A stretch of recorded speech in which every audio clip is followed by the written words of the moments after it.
the ITSM Crowd. This is our first episode of a new year and a new decade, and we've got a chunky topic to get us started, which is digital transformation. My name's Claire Agata. I'm going to be the host for today's session. And first, I'm going to ask our two guests to introduce themselves. Suzanne Van Hove was hoping to be with us, but unfortunately her travel plans have changed, so she is mid-air at the moment. But we do have Johan and Richard, who both have limitless expertise in this field, so we'll be able to fill that gap, I think. So Johan, if you want to tell us a little bit about yourself first, please.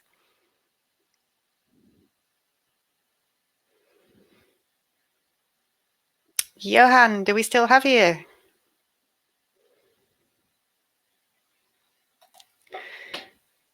Hello, Johan. It was because they wanted the green where the logo was. I was just asking you to introduce yourself, Johan, and tell us a little bit about your background. I am Johan Botha. I've been in business around, nearly 40 years now, and service management, governance, IT type stuff, I suppose, or IT management type things, I suppose, for 25 years.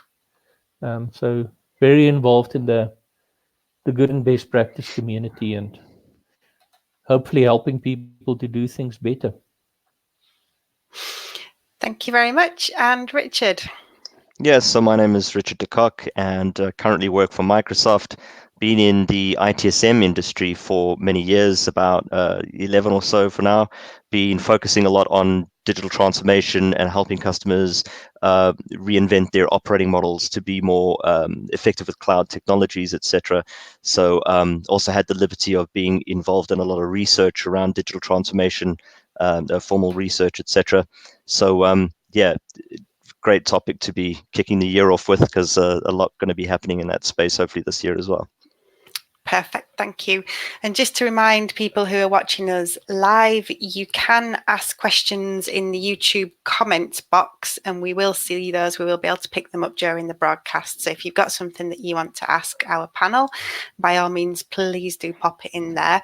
So back in December, we did a review of 2019, and we had a panel of guests then who were talking about what they thought the hot topics were for 2019, and that included things like automation, diversity, robot lecturers was an interesting one. So I thought that was kind of a look back. This is a nice opportunity for us to have a look forward as well. And really, it was an email from Richard that kind of kicked off the idea for this. And I'm just going to read it to put this discussion into context. So what Richard said was, it'd be really interesting to discuss what digital transformation actually is. Do all companies need it? And if so, how to approach it? And what is it when we remove the hype? What does it mean for service management, particularly in the light of the latest releases? So things like ITIL 4, COBIT, Verism, IT for IT. So by the end of this session, we'll check back on this at the end, we should have a better grasp of what digital transformation is and how it relates to service management. So that's kind of our goal for today. But coming back to the definition, because I do like to start with definitions, for both of you, what does digital transformation actually mean? Well, I'll jump in. Go first, Richard. Yeah, I'll jump in and have a go at that. So it's an interesting point, because there is no real formal definition for digital transformation, and this in itself is where one of our biggest hurdles and challenges is going to be. It's exactly the same for DevOps. It's such an emerging practice that it's really difficult to pin down what it actually is. That's really because it means something different to, depending on who your audience is. You're going to get a different vibe as to what they think it is, and how the value of this idea actually relates to them. We saw this a lot in the total quality management movement as well.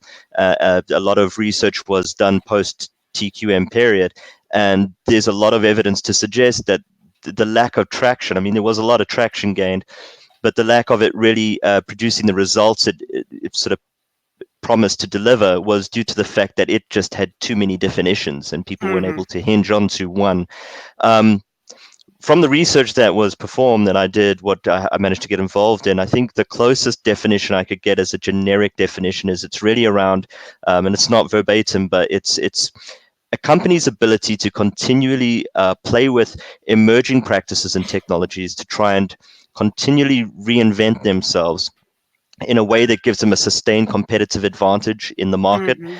It's really around focusing on customer centricity and operational excellence, and making sure that we've got the effective feedback loops in place to be able to continually draw insight from our customers and reinvent ourselves around that, to position ourselves in the market, to keep our market share, etc. Keep and grow our market share, should I say. Okay. And Johan, do you want to add anything to that? Yeah, I think Jean Ross from MIT's definition is for me the most workable one. She says that digital is an adjective, and it refers to a host of powerful and accessible, potentially game-changing technologies. But then she goes on and contextualize that, because it's within a specific socio-economic or business context. And transformation occurs when companies get it right to take advantage of the opportunities that these technologies create. When we wrote Verisum, we said that, for instance, something like the automation of your business process is not digital transformation, that's rather digitization. Mm-hmm. And I've worked with a bunch of guys in the last year where I actually realized that's wrong. Many of those initiatives, especially in the world of software robotics and automation, are exceptionally transformational in terms of its effects and its results for the business. So for me, it's really, if you realize what got you here won't get you there, and you need to find out how to get there, and you get there, you've transformed. I think that the underlying principle of it, though, is that once you get there, it's very easy, if it's just based on technology innovation, for another company to copy that. So you get very limited market share growth in that instance. It's more around and you're completely correct. Obviously, it's not an argument around what digital innovation can do, etc. But it's. Richard. Did you lose me now as well? I can hear you, Richard. Oh, you're back. Okay. Oh, can you? Okay. Yeah, that's okay. It's around being able. It's about the orchestration of how you are also operationally excellent in the sense that through a disciplined approach, you're able to repeat things, or you're able to produce things in a much more value effective way that would be very difficult for competitors to imitate. I mean, these are all rather complex topics to try and really map out and define. And that's why it's difficult to get this definition. But underpinning real true transformation, if we go back to a lot of the original research, which was done by Leading Digital, the book Leading Digital, that's the sort of premise everything was built from, is that if you want to be a digital master, one of the key elements is that sustained competitive advantage, being difficult to mimic. And that's how the likes of Amazon have built these, big companies like Amazon, like Microsoft, etc., have built these for changing changing book distribution to being Kindles. They've created a barrier to entry for most, because of the way their operations backs what they're doing strategically, etc. And I think that plays a huge portion in being able to really create sustained competitive advantage. It's not just about that individual digital transformation. That for me is indeed digitization. The real, if we're looking at transformation across the entire organization, that sustained competitive advantage in operations is the key element here. So, looking at the examples you've just given us, because you can look at a company like Amazon or Microsoft and say, well, they were pretty much digital first. Maybe Microsoft have gone through a longer process, but is digital transformation more applicable at the industry level rather than the organizational level? Cool. You want to go, Johan? Go for it, Richard. No, go for it. Well, I feel like it's speared on by it's a bit of the chicken and the egg scenario, right? In fact, it's interchangeable. I mean, if we look at you're either seeing innovation occurring in your industry, and it becomes a trigger for you to now look at transforming yourself to be more innovative, so that you can survive in the industry, so to speak, even if on a back foot. And if you look at the transport taxi industry, and again a classic with Uber, they came out of nowhere and they just transformed, and it was easy for them. They weren't a company before. They were native to the digital space. But if you're looking at, I think natively it's easier to be a small company and come up with a great idea and use the power of platforms, etc., to disrupt an industry. But when you look at Amazon, they were a really large organization that took the whole concept of books and retailing of books, and looked at what the essence of what it was selling, that of what they were selling. It wasn't the books, it was the information in the books. They reframed how they wanted to provide that value, came up with a new innovative product that now they take the lead on, and it's very difficult for competitors to now try and get to that market space, because they've stolen it. So it really, if we're looking at industry organization, I think on an innovation level, when you're going to be like an Uber, it's going to be, when you're generating the next disruptive idea, you're going to be looking at it at an organizational level that will then have ramifications throughout the industry. But you could also look at it from an industry perspective, where once that happens, or if there's a combination of technologies in an industry, suddenly this new innovation in the industry level becomes obvious, and everyone starts to jump behind it and innovate. Now, I believe that in the next year or so, or the next 2 or 3 years, I think the biggest and most disruptive innovation is going to come from the space where we've never seen it before, from a non-digital environment. Okay. Because more and more organizations are basically realizing that it's adapt or die. It's you have to transform, or you don't have a footing for commerce anymore. And I fear that much of the transformational stuff that is busy happening at the moment is not that transformational, because the people that's involved in things like IT people. And I suspect once the broad incumbent industry players actually realizes what the tool sets are and how they can play with this, we're going to see some really interesting things coming up. And that's one of the reasons why we spend so much time with the development of innovation circles.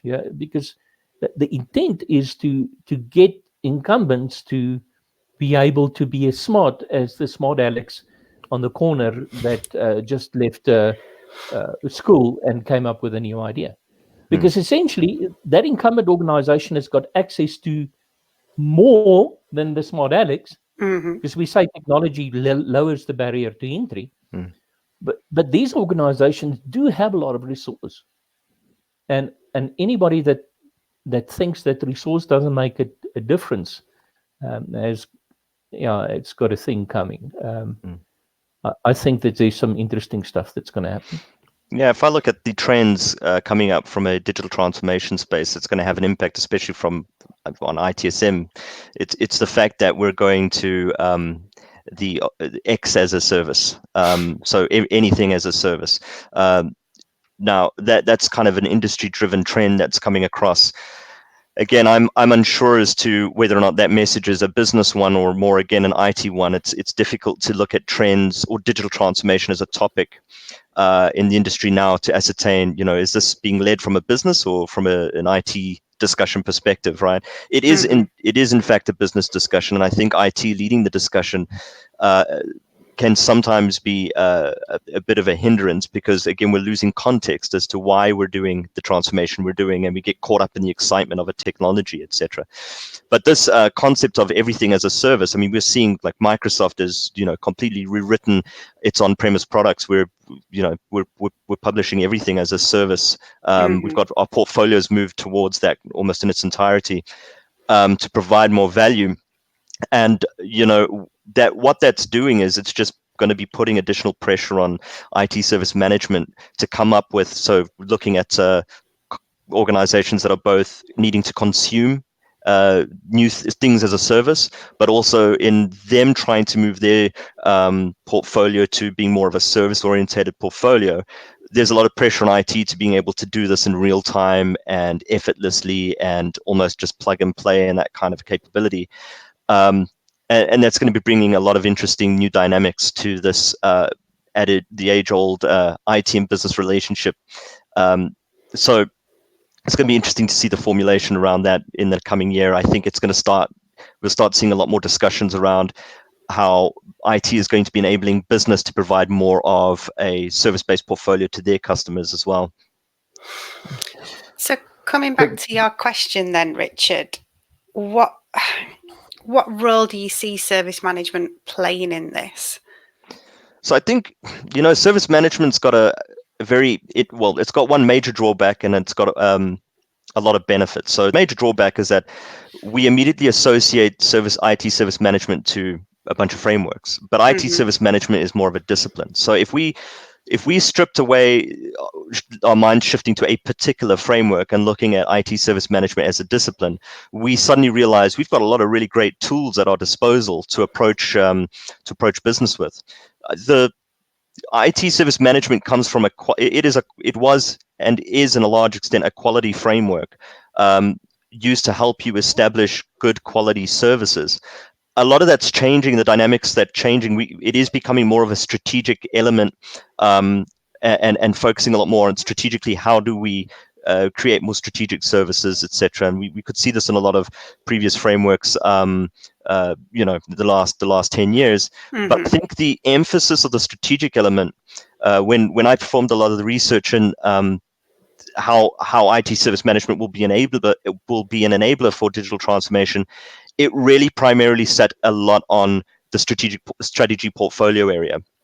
It's being able to change the thinking, and I mean, there's so many different technologies that are going to be interwoven into these services, moving the mindset of an individual from focusing on just individual products to, well, how does this all orchestrate together as a service? That's where IT service management's really going to help. It'll help streamline that whole mental shift. I think there's been a fair inroad made with that over the last few years, and I think people are slowly catching on to that concept.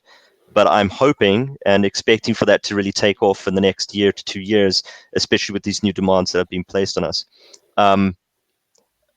Without a strong, effective delivery mechanism for services, which is what IT service management gives you, you're going to really stumble a lot in being able to deliver services effectively. And I think that divide between, IT service management being in the housing of IT, we're going to need to break that away and move forward into more of a service management between IT and business, because it needs to be a mutual discussion, not just something that happens in IT. Yeah, I think a more fundamental shift is actually necessary. I think we need to get rid of IT. So I quite agree. Last year, sometime I did an interview with Peter Brooks, and I said, Pete, what would your recommendation be for somebody who wants to, a youngster that wants to enter into the IT industry? And his honest, immediate reaction is, why do you want to be in an industry that's dying? Wow. And I know it sounds extreme. The point, though, is if you think about all of these specialized disciplines that we've seen in the previous industrial revolutions, is as business became more sophisticated, it just became part of their tool set. Yeah. And I'm looking forward to the day where we don't talk about IT service management. We talk about enterprise service management. We talk about enterprise strategy. We talk about strategy, tactics, and operations. And we don't have these fluffy support systems that, if you listen to the RSA talk on, there's an interesting talk that you can listen to about bullshit jobs that encompasses quite a lot of bullshit jobs. My name wasn't mentioned throughout that talk. The initial paper on bullshit jobs is definitely worth a read. For those of you who are wondering why a robot isn't doing your job and why you don't have a flying car, it's it's a good look at it. So we promised but I we would were going to. encourage you to actually look at that the talk on RSA also. So I think it's I enjoyed it. thersa.org.uk. There's some really interesting perspectives there. We'll put a link up into the blog for this session as well. So I think if we, as good context, and we've got 10 minutes left now, which is a good time to get to the nitty gritty. So to cut through the hype, to cut through the noise, for the people who watch this and say, well, I'm a service management practitioner, I work in IT, whatever it might be, what are people supposed to do? Become valuable for the business. I think Look at these new things that's busy happening around us. Familiarize yourself with these new tool sets, but see how you can genuinely help the business. If you are able to help the business to achieve and to get value and whatever, you'll always have a place. Mm-hmm. I'd take it one step further as well, though, in saying that, again, just focus on how it's going to impact the customer and what's the experience going to be for the customer. I mean, every technology that you're going to be putting in place, how does it touch on a customer journey? Interesting book I read about being really agile is to be making sure that everyone in the organization is at least 2 degrees away from the customer, meaning that you'll have a management layer, but everyone needs to have some form of touch on the customer and their journey with that organization. I fear that there are so many models and there's so many really good frameworks out there. None of them are bad. They're all really good. But unfortunately, people get caught up in this model thinking where, okay, which model should we adapt to be able to do this effectively? Yeah. And there's value in that. And I don't want that to be lost because there's immense value in it. But the problem is it's just a lot of signal to noise at the moment. And knowing which model to apply in the best case is what's really tricky, right? So my advice would be, try and understand what you're trying to enable a customer to do. If that customer is the business, that's fine. But try to get further, understand, well, what are they trying to do for their customer?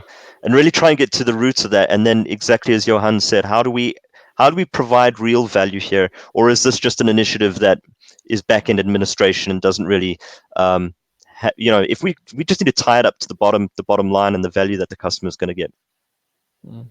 It's interesting, David. Anderson once said in a talk, it doesn't matter which method you use. If you do it well, it's going to work. So, the problem is we do it well and it works, and then we want to cookie cutter it to the rest of the organization, and then we fail. And you can't do that. You must be involved. You must be engaged. You must immerse yourself in the problem and the solution. And I really don't care whether you believe whatever framework is the solution. But if you genuinely care and you experiment, you try things out, and you learn from your mistakes, you can make it work. Incidentally, I just need to say to you, we talk quite a lot in Agile about failing fast. There's certain parts of the business that it's terrible to fail. You shouldn't fail. So if you're in a scientific learning mode, yes, by all means, failing means learning. But in operations, you shouldn't fail. And that's another thing that really bugs me lately is that I see people using really the lack of diligence and discipline in operational context. And then they say, yeah, but we fail fast. No, you're an idiot. Yeah. You should know better. I think to a point, though, that I don't want to elaborate on that too much because you made a good point there. But I think with the speed at which we're rolling things out, the idea behind this testing to the bitter end is also a challenge because it's going to slow down adoption of a lot of things. Where I think, just to put some context on that, Johan, if you don't mind, it's just it's fine to fail fast, but it's not decent enough to use it as an excuse to fail. So that's exactly what I'm saying. Yeah. Okay, fair enough. So fail if you want, if you're learning from it. But if you keep on, pilot it out what did first, we say? The definition of madness is doing the same thing and thinking you're going to get different Different results. results, yeah. Yeah, and that's how I see many people failing lately. I mean, that's just stupid. Sure. Yeah, failure is not the goal, is it? If you do Yeah. fail, recover No. quickly, but it's not the goal to keep failing. So just the last point was then last year we saw the release of an updated ISO 20000, update to COBIT, update to ITIL. IT for IT is evolving continually. The second Verizon book was published last year. What does that all mean for practitioners? How should they react to this? It means a lot of late nights of reading. Or not. Yeah. Or not. I think again, it's looking at where your organization's at. If you've been an ITIL organization and you've used ITIL before, there's a lot of value in the new stuff that's coming out from ITIL. Mm-hmm. If you're wanting to look for something that's totally different from what ITIL's been and a bit broader in discussion, you can look at Verizon. ISO is going to be ISO. It's going to be the benchmark at the end of the day if you want to get certified. So that would be important there. And governance, well, you're going to have to keep up with governance, and the new content in COBIT is absolutely magnificent. Likely can be said for IT, etc. I think if I were to answer that as a practitioner, it's again trying to look at what outcomes you're truly trying to achieve. And not getting caught up in the entanglement of these various frameworks and how to apply which one where. There's a lot of good. I know a lot of the authors in a lot of these frameworks, and a lot of really great time and effort was placed in providing real value for the reader, and a lot of good content was produced for that. And I think when people read these frameworks, they need to just remember the intent of the authors was to try and provide value and really try and help make a difference. But not everything is as important as everything else when it comes to applying it in your industry. Look at what works, play around, experiment, but don't get tangled up in being a zealot or an extremist. Bigot. And this is the bigot, yeah. This is the approach, and off you go, kind of thing. So yeah, read it, try and digest as much as you can, but try and get a consultant in to help if you need it. Yeah, it's a big, difficult, emerging landscape. Lots of stuff changing all the time at the moment. Yeah, I think we also need to start reading a little bit broader. There's some really good stuff that's sitting outside of best practice. You must just bear in mind, I mean, I'm also involved in writing standards and best practices and stuff like that. Is when we write best practice, we're trying to describe the world from every possible angle. Okay. So if something landed up in a best practice framework or book or whatever, it doesn't necessarily mean it's a good idea for you. So, I mean, the more important thing is you need to learn how to solve problems. Yeah, exactly. And then you need to understand these best practice frameworks so that you know where you can go to for tools. Yeah, if you need advice, if you need help, if you need a method or whatever. And yeah, Richard, you know me long enough that I constantly go on about best practice bigots. I hate it when somebody tells me, yes, but XYZ book says you must. No, we don't. We don't tell you must. We said you can. Yeah. If it makes sense within that specific context. So common sense, yeah. You know what? Actually, you get more common sense by practicing problem solving more and more and more. Absolutely. And that's where a lot of these frameworks have emerged from. Somebody trying to solve a problem in their organization, catching it having great effect, and then getting taken off and wanting to be replicated. That's what best practice is. Yeah, history gets written by the winners, doesn't it? Unfortunately, or the guys with the biggest budget. Yeah, that also helps because then you can market the hell out of it. Doesn't necessarily have to be good. But maybe just something. If you haven't immersed yourself in Cynefin, it's one of the things that I would definitely recommend that you understand, because you also need to understand that if you're trying to solve problems, not all problems are equal. And if you look for advice in terms of solving a specific problem, you need to know and understand which advice is practical and applicable and valid for the case that you're trying to attempt to solve. Agreed. Yeah. I'll pop Dave a link. Snowden. Sorry, Dave Snowden talks about Lean Six Sigma. And I quite agree with him, because Six Sigma is great within an industrial environment, but oh man, have I seen some really bad practices in terms of measurement in service environments using that. Yeah, and that's just one example of using something in the wrong context. And Yeah. you're going to get terrible results. You're not going to make it better. I'll pop a link to Kinevin into the blog for this episode as well if people want to read up a little bit more about that. So I think just kind of sum it up there, because we're come to the end of our time. Kind of, I think the key point that I heard from both of you at the end there was there's a lot out there. It's more about applying it in context. So learning about lots of different things, but applying common sense and kind of thinking about what's relevant for you and your organization, and not getting carried away by fashion, which I think we do quite often, particularly in IT. We think we can install a new set of behaviors and off we go. Everybody's on version 2.1 or whatever it might be. We're kind of carrying this discussion on a little bit, I think, in the next episode of the ITSM Crowd as well. So on the 4th of February, I'm going to be joined by John Hall from BMC and Charles Betts from Forrester.